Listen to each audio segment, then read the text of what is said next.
Hey everyone, National Master Sean Lei here with another Philidor video today in which I played against a 1700 rated opponent, slowly built up my position, and ultimately won a pawn, which forced my opponent to resign. Alright guys, let's get straight into it. I'll see you then. Alright, let's see what we have in store today. Hopefully this game is a good one. Alright, so we got a Philidor over here. Our opponent started e4. You all know my favorite opening is pawn d6. The idea of this opening, in case you guys forgot since it's been a while, is that we're going to give our opponent the center, and after we give the opponent the center, we try to break it apart. So, my opponent here is a 1753 rated opponent, not the highest, but also not the lowest in the world. It's pretty strong. So let's see what he will do. Now, when you see f3, one thing that comes into my mind is something like a pawn storm over here. So when this happens over here, I just think to myself, how do I start my pawn storm over here? Now, pawn d5 generally is not too great of a move, especially with the knight on c3, because this pawn chain is actually extremely flimsy. I can actually try to break it apart very easily if I really wanted to. As you can see, I can just take this pawn over here, and he's going to get some weird pawn structure over here, which is not what they want. So here, I think we'll just take here. Let's see which way they capture. If they capture the knight, we'll capture with our knight. If they capture the queen, we play knight f6. We got a couple free tempos in a row, that's good. And if they capture with the pawn, that's just a free target for us to attack. So we're happy in that aspect as well. So we'll take here, and then I guess we'll just play knight f6. Now, if our opponent plays bishop b5, we have bishop d7 over here. Alright, so our opponent plays this, and obviously you can tell that our opponent is trying to castle on the queen side. So let's play this move over here. Just be like, hey, if you castle, I might take on a2. Probably not, because it doesn't look too good. But this bishop e6 move also prepares a very important move whenever you have this type of pawn structure. You have a backwards pawn over here, which is not too great. Oh, he just checks us over here. I don't want to give up the bishop, since this bishop's very strong. But what you usually want to do is play a move like pawn d5 with the move of pawn d4, just to make your backwards pawn no longer backwards. Because this is not the strongest pawn in the world here. Let's see what our opponent does. Now, right now, this backward pawn is a problem in our position, but it's pretty well guarded by this guy over here. Let's kick this bishop away. Probably should have played a6 first last move, but that's okay. Oh, our opponent's trying to castle that way. That's interesting. Wasn't expecting that, to be honest. Why would you go for the structure if you're castling on the king side? We just get some space over here, which is pretty good. This is now less of a Philidor structure and more of a Najdorf. I don't know if you guys know what the Najdorf structure looks like. Usually, you play c5, you trade off the d pawn, so you get this type of structure over here. Usually what our opponent wants to do is get the c4 move down so we can clamp down our center, but he doesn't have the c4 move down. And we're going to try very hard to prevent him from getting the c4 move ever. Now, here our opponent has to make a real hard decision. Do they take my knight or not? I will be playing with a bad bishop, but he will be playing without a bishop pair. This knight will also be very strong once I get it back to f6 or something, in which I get this d5 push in. See what our opponent tries to do here. We also have b5 threats, but right now I don't feel like doing it because this bishop is pretty strong bishop. I might not want to trade it off. Now here, I don't want to take them because that gives them an open a file, which is not good. But do I want them to take me? If they take me, I do have weakness, but I do have an open file, and then I do have these strong squares for me. So it's not the worst thing in the world. So, you know what? We'll just let him take me if he really wants to. We'll just try to take this c file for ourselves. And we'll just maybe play a knight to c5 or something in the future. Get our knight to a strong square. They're trying to get this square. Makes a lot of sense. That's what I would be doing too if I were him. And I think we just play knight f6. Though if we play knight f6, what if they play bishop g5? He gets... actually, it's not that bad. He can play bishop g5. It doesn't really do much. Yes, he might get my bishop on e6 over here by taking over here, but this pawn will do a very important job guarding the center square, so I'm not too afraid of that. I need to start my queenside attack, so I think I'll bring my rook over here, maybe play b5, b4, simple stuff like that.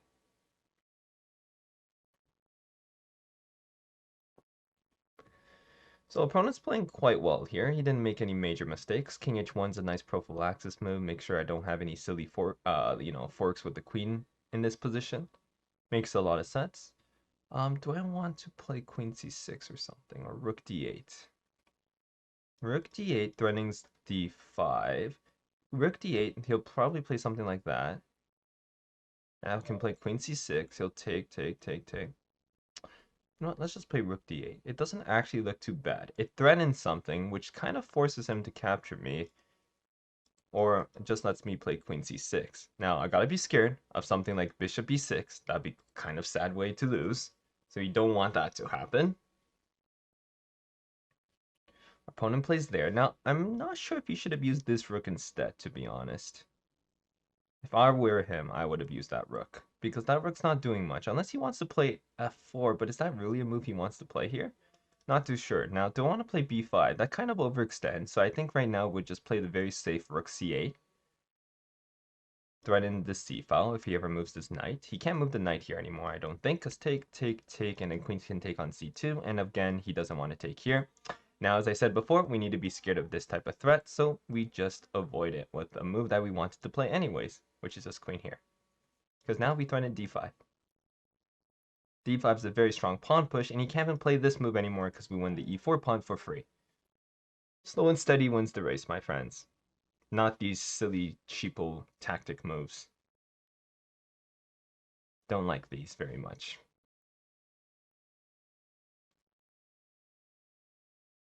We get to play d5 next move. I don't think our opponent can really stop it anymore because he wasted too many moves doing something that didn't really accomplish much. Now we need to be scared of a little bit of counterplay with maybe moves like knight a4, but I think in the grand scheme of things, these moves don't really do much. He might play bishop b6. Alright, so he plays this move, which is not what they want to play. I think they have to capture with the pawn here. It's definitely not good for our opponent. This pawn structure is not very good. He has to take with the pawn. You can't take with bishop because I win c2. Because then this bishop doesn't become the best bishop in the world, and we get this g6 structure. Maybe get the bishop to g5. Maybe get f5. This pawn is just going to be a big problem for them for the rest of this game. Now, I'm not too sure why my opponent's thinking here, because when you make a committal move like that, you need to know what to do if your opponent plays the most obvious move, of course. So I would have probably thought in this position instead of thinking in this position, because if things messed up, well, you can't fix it anymore, so that's no good. Now, the question is, where do I want my queen? Do I want it here or do I want it there? Here he'll get c4 with tempo, but then I get queen here, and that's a little bit annoying because he needs to keep the bishop here to protect a2, and that's not where he wants the bishop. But do I want my queen on this file? That's the real question. No, we can't because then bishop here, and that's a big problem. So we can't have that, so we're just going to play queen back here. We're going to move the rook over here. We'll probably get b5 in the future. In fact, we could play b5 when he plays c4 in this position over here. If he doesn't, I'm just going to play b5 myself. I have a lot of experience playing these type of positions as a Najdorf player. So I'm pretty confident in my ability here. Can't even play f4, which is the only other pawn break he has here because we have this knight g4 move, forking the queen and bishop together. See what our opponent does here.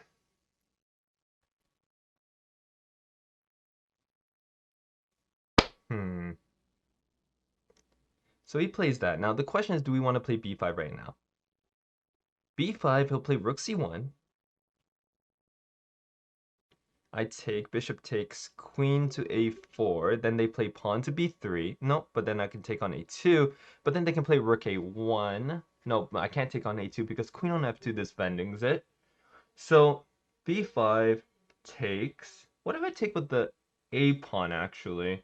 And then he has some bad pawns. Yeah, maybe b5's good. I need to be scared of this move, but I can take. Yeah, should be fine. I like b5 here.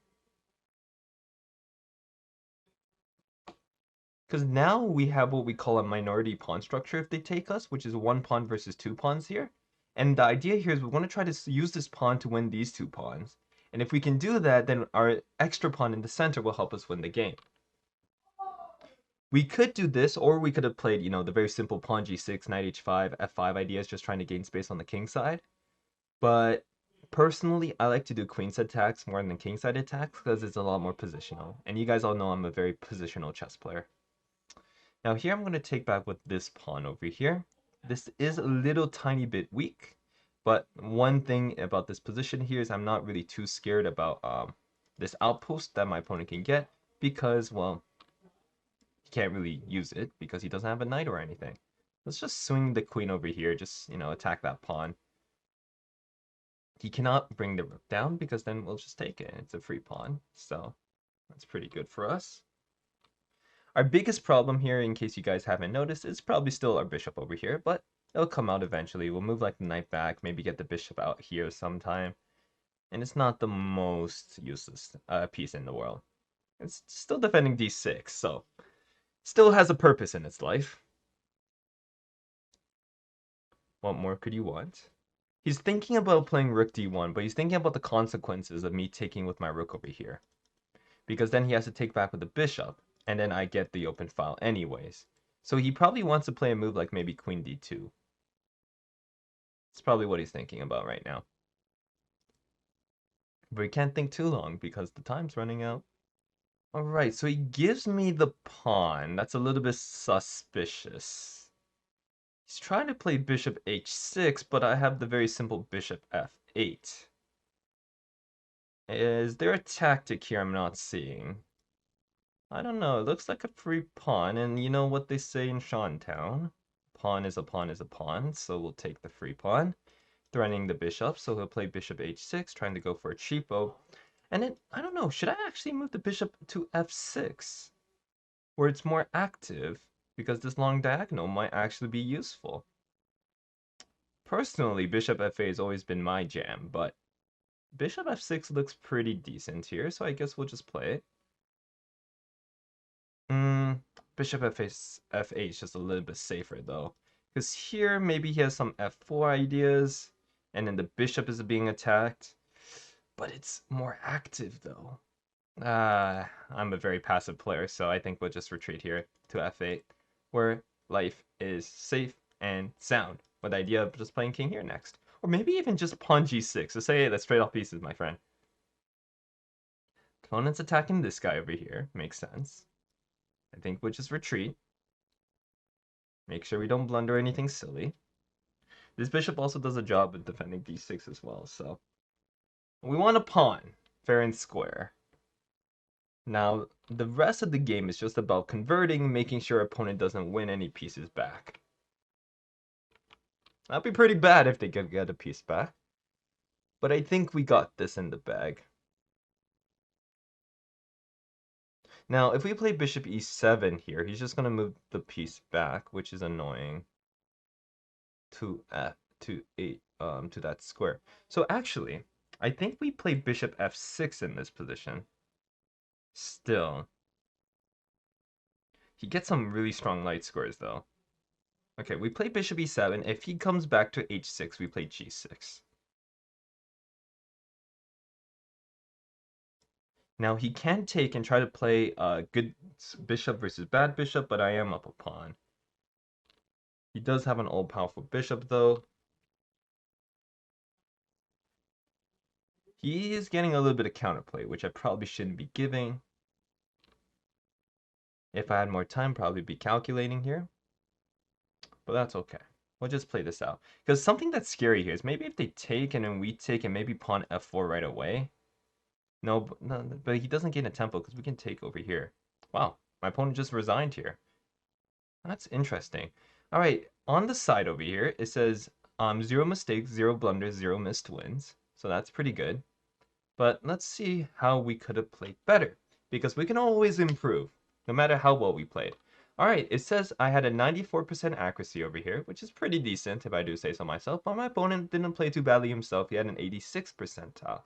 And so the game relatively, you guys can't see the chart right now, but I'll post it at the end. It's very equal throughout the entire game until I slowly got a better position, and it got around equal in the end. So let's see what happens. So all of this very normal Philidor stuff over here. Knight f6, bishop e6 was fine. Now it said d4, d5 right away. Makes a lot of sense. Why did I play bishop e6 to prepare d5 when you can play d5 right away? Kind of silly over here. Here, knight e7 is fine. All of these are just fine moves. All best moves by the opponent, by both me and my opponent, or good enough moves. Now it suggested h6. h6 is one of those type of moves that you generally want to play in these positions because it basically stops the bishop from coming here and chomping off your good knight and leave you with a bad bishop. But here I was just a little bit lazy. I just decided to just develop pieces. In the end, we got to this position where it's completely equal. It's completely equal, as you can see from the side. b5 is fine. Again, both sides just played very well here. I won a pawn. It liked bishop f6 better. Computer usually recommends more active moves. Bishop f8, but then again, it's negative 1.2 here, which isn't too bad. Moving the knight here was a mistake. Bishop g5, bishop e7, and it recommends that we just keep repeating moves like that and get into this position where it is still a game. I'm surprised my opponent resigned there, but it is what it is. So this is just how you would play against a stronger rated opponent. You just slowly build up. There's no need to rush anything. Just play some good moves, and eventually, who knows, you'll get a pawn like I did this game, and maybe they'll just resign. You guys probably think my opponent resigned a little bit too early, but that's what I call the Grandmaster resign, when they resign when they're just down a pawn because they feel like they can do nothing. And yeah, that's that. If you guys have any questions, make sure to tell me in the comment section below. I love reading each and one of your comments. It really brightens my day. Thank you so very much for all your support, even after my 1-month hiatus. And I'm glad to be back. And I'll see you in the next video. Bye.